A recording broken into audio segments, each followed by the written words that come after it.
Well, the first thing I do in trying to cultivate a safe environment for student participation, which is a major part of what I do as an instructor, is talk about the challenges and issues that pertain to student participation. So in my class, because I deal with race, because I deal with urban issues to a large extent, because I deal with a population that is sometimes seen as threatening, I talk about those things. And I say, I suspect there are people in this room that may have family members that may themselves embody aspects of this crisis. There are other people that probably never thought about it before they set foot in the room, and I say, yeah, I want that to surface. That my job is to be a referee to make sure that the conversation unfolds in as least a threatening way as it can. But that we're not going to learn unless there are moments of feeling challenged, of feeling insecure, of feeling a little bit anxious about what we want to say. When I asked students at the beginning of the semester, why are you in the room? That becomes the first step of trying to figure out who am I teaching to. I want people to feel comfortable raising questions about what they don't understand. I want people to look at another student and say, I disagree with you, and know that student's name, and talk about why they disagree. At the beach, I thought that was weird. Like, what do you wear at the beach? Like, snow pants? I mean, she had a bikini on, that's what you wear. No, but what? You were walking, getting something to eat, dressed like that, put something over your, but she knows men were looking at her, and Okay, 2 more hands. Then I want to ask you guys about the rules of gender, given what we said. There's a little bit of in-group, a little bit of realization of in-group differences, particularly in moments when I have either the women talking amongst themselves or the men, and someone says something and someone else says, well, where'd you get that from? That's not the way the men, I got to respond to an issue.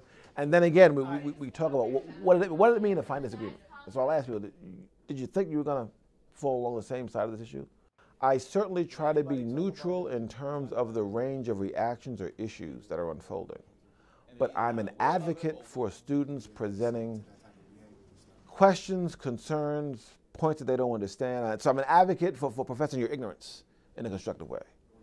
If I think someone has crossed a boundary, then we'll talk about crossing boundaries. And I will quite literally say, the way you've communicated your point of view is irresponsible for this classroom. And I think irresponsible as a citizen in this community, and here's why.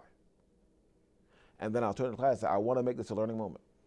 I think that the most difficult moments of students engaging each other in very tense or challenging ways comes out in terms of silence. And that's hard to grasp, but I'm fully convinced that there are some people that don't say anything because they're particularly bothered about something someone said or the way in which a conversation is unfolding. And I try to do sort of quick check-ins with people after class around that. But it's just hard to catch because sometimes you don't know why someone is silent.